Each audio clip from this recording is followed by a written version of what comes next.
আসসালামু আলাইকুম রহমতুল্লাহি ওবরকাতু। প্রিয় দিনী ভাই বোনেরা, কেমন আছেন আপনারা?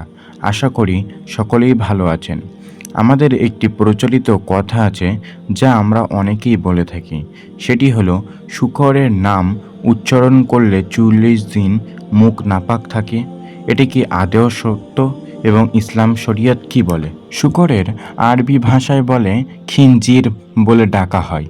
এখন কথা হলো, এই প্রাণীটির নাম বাংলায় উচ্চারণ করলে মুখ নাপাক হবে আর আরবিতে উচ্চারণ করলে নাপাক হবে না, এ কি কোনো অর্থ হলো? যদিও বা হয়ে থাকতো তাহলে সেটা আরবি, ইংরেজি, বাংলা সব ক্ষেত্রেই প্রযোজ্য হতো। এখানে যেহেতু আরবিতে বললে কোনো অসুবিধা বা ইসলামে কোনো এই নামের বিষয়ে নিষিদ্ধ করেননি, তার কারণে এটি বলাই যায় একটি ভিত্তিহীন প্রশ্ন, যা প্রচলিত এবং মন গড়া কথা।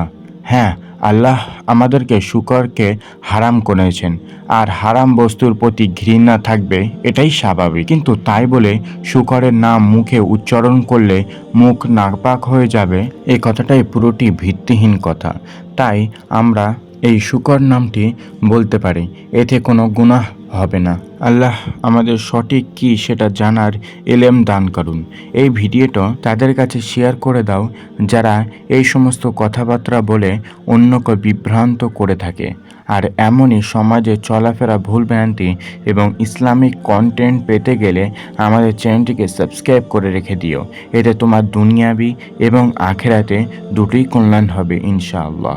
আর তুমি কি জানো, এমন একটি দোয়া যেটি পড়লে, আমল করলে এবং আপনি জান্নাতের স্বাদ নিতে পারবেন? সেই দোয়াটি জানতে গেলে এই ভিডিওটি ক্লিক করুন।